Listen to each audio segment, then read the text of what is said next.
Good morning, this is Mr. Bechtold. Today's lecture will be about block-style business letters. We will be taking a look at why do we use a block-style business letter, what are our goals after today's lecture and assessments, and the skills that we will have after this lecture. Let's take a look first at what is a block-style business letter. As I scroll down here, a block-style business letter is a typewritten form of communication that is formatted with all parts aligned to the left margin, hence the name block. A business letter is used when corresponding with a representative from a business or organization. Most commonly, a business letter is sent through the mail, enclosed in a type envelope. However, especially in today's society, it may be sent electronically as an email attachment or sometimes even as a fax. Why, do you ask, using a block-style business letter is important? Well, using a standard letter format, such as block style, shows your attention to what is common in the business world. Business people are busy and concise. Professional writing presented in a standard way is expected and appreciated.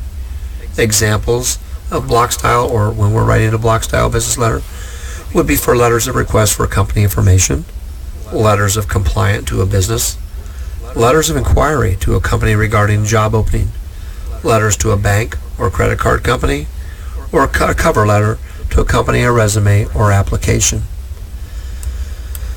Our goal today is using a word processing software. For us today, it will be Google Docs to learn and practice how to create and format block-style business letters.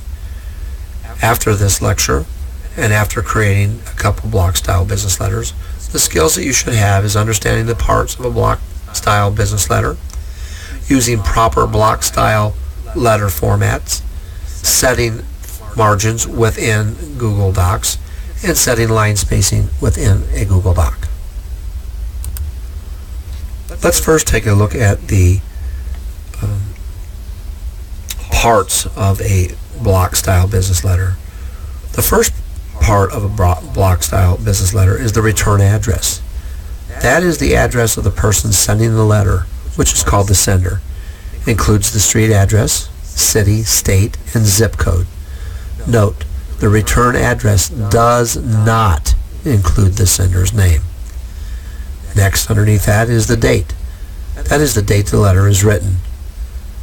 Following the date is the inside address, which includes the following information of the person receiving the letter: the courtesy title, Mr., Miss, or Mrs., first and last name, and his or her job title if applicable, company name if applicable, street address, city, state, and zip code.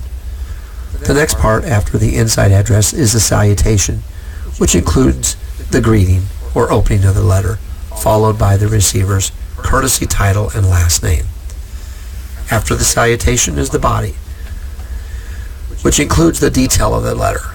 The first paragraph should introduce and state the reason for the letter.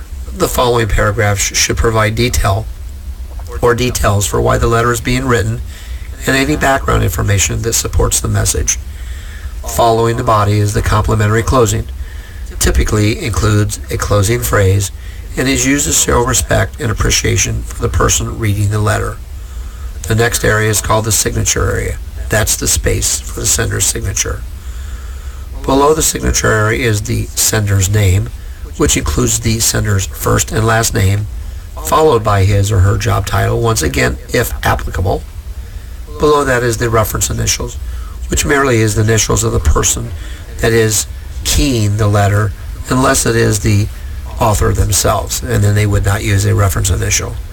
And last but not least, and once again is an attachment or enclosure notation, only used if there's another document that is being attached or enclosed with the letter. These are the parts that I'm talking about. Here is the block-style business letter. This is the return address. And once again, note that it does not include Sarah Birch's name, which is the sender's name. Then we have 3 spaces, the inside address, that is to whom this letter is being addressed, a space, then we call this the salutation, which here you can see, dear Ms. And then after that we have the body, which is the first paragraph, and then obviously this is a 3-paragraph body. Following that is the complimentary closing, in this case sincerely. Then we have 3 spaces, which is the signature area where they will actually sign in cursive their signature, followed by the sender's name, then a space, the reference initials, and once again, that is if someone other than Sarah Birch was typing this. Obviously here we have an SI, which someone other than Sarah would type this block style business letter.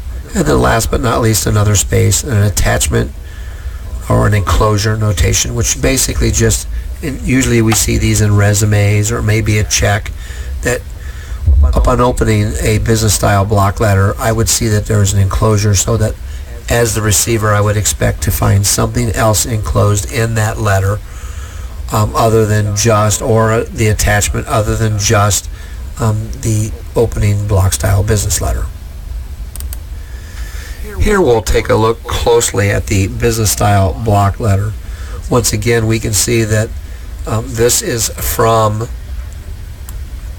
Sarah Birch. And Sarah Birch here, his address is 68 Hillbrook Road, Columbus, Ohio 43215. Then after that we talked about the date. The date that this was going to be typed is January 10th of 2000.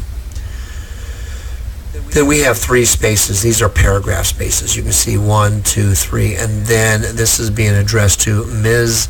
Jennifer Croswell, the Greater Columbus Convention Center. There's the address, and then Columbus, Ohio. Then we have a space. Then we have Dear Ms. Croswell.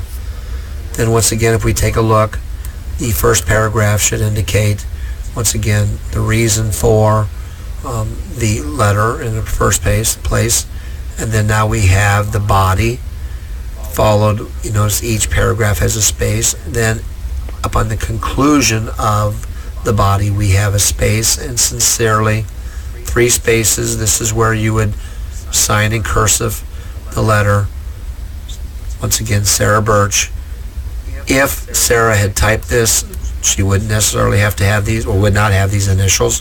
Obviously someone with the initials SI had typed this document, space, and then if we receive this, we would expect some type of an enclosure with this cover letter. The next step is that now we are going to have you create this same document. As I scroll down, you will be creating that document, or this document right here, and we want you to use this document setup. So what I want you to do, if you'll notice here, it says save the file as doc2_practice. I'm just going to have you save it as October 18th and then your last name. The orientation, obviously I still want portrait. The top margin, I still want it 2 inches. The left, the right, and the bottom, I would like it 1 inch. The line spacing is single, no additional spaces before or after paragraphs. And the font size will be Times New Roman 12 point.